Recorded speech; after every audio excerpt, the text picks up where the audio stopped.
Personne qui vient, il doit savoir pourquoi il vient à l'église.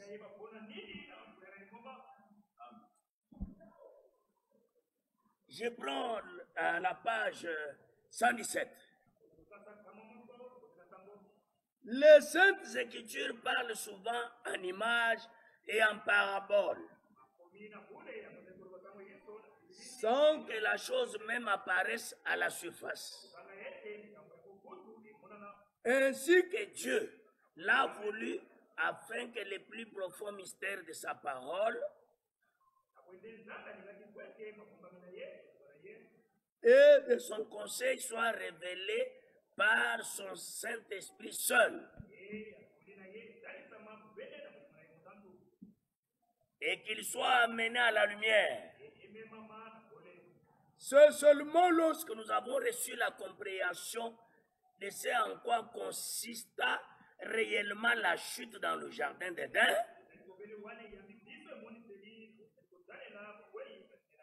qu'alors nous pouvons être éclairés sur le sens et la portée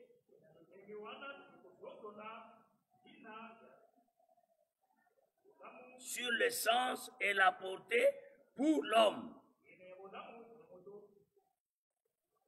de la possibilité qu'il a d'être soustrait aux conséquences de cette chute par la rédemption qui lieu ensuite.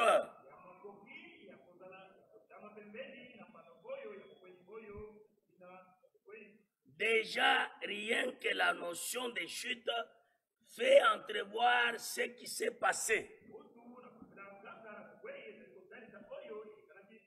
La vocation attribuée par Dieu à l'homme était celle de régner sur la terre.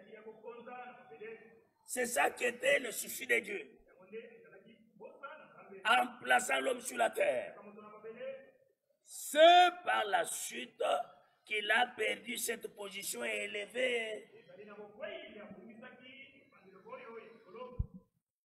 L'homme avait une position très élevée. Mais la chute l'a entraîné à perdre la position même. Seule la chute, dans laquelle les premiers hommes sont tombés sous la puissance de Satan, explique la raison pour laquelle le prince de ce monde a pu, à partir de cet instant, exercer sa domination sur les hommes, ainsi que sur toute la terre. L'ennemi s'introduit dans l'humanité au moyen du serpent. Personne ne peut dire combien de temps Adam et Ève ont vécu avec Dieu dans une communion sans mélange. Et le dernier paragraphe, pour revenir aux Écritures, le chérubin Lucifer, qui était élevé dans les cieux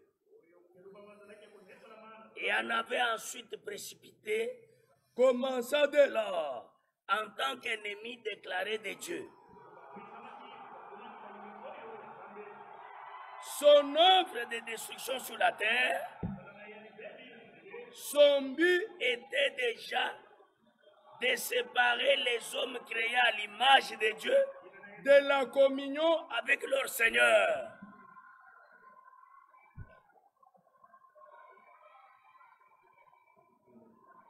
Ok. Le chérubin Lucifer, qui s'était élevé dans les cieux et en avait ensuite été précipité, commença dès lors, en tant qu'ennemi déclaré de Dieu, son œuvre de destruction sur la terre.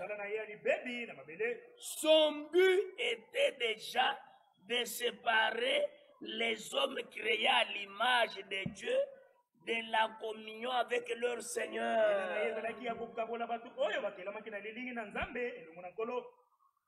Dites Amen. Dites Amen. Le même travail là que le diable avait fait pour séparer le peuple de la communion avec leur Seigneur, ça se répète encore aujourd'hui. Tout homme de Dieu véritable cherchera, travaillera, prêchera pour connecter le peuple avec son Dieu, avec son Seigneur. Par quel moyen? Par le moyen de la vraie parole. Toute fausse parole. Là où il y a des mélanges. Des mélanges nous séparent avec Dieu. N'acceptez jamais des mélanges. Non. Notre objectif, c'est d'être en communion avec Dieu. Au travers de sa vraie parole. Quand un homme est avec la parole, Dieu est avec lui. Si l'homme abandonne la vérité, Dieu aussi l'abandonne. Moi j'ai dit Amen. Quand l'homme est avec la parole, Dieu le soutient. Dieu est avec lui. Mais lorsque tu abandonnes la parole, tous les démons que tu condamnais là, tous ces démons-là sont sur toi. Mais nous voulons rester dans la parole pour louer le Seigneur, pour l'adorer. C'est à vous de l'adorer. C'est vous qui devrez l'adorer. C'est nous les vrais adorateurs. Pourquoi sommes-nous les vrais adorateurs?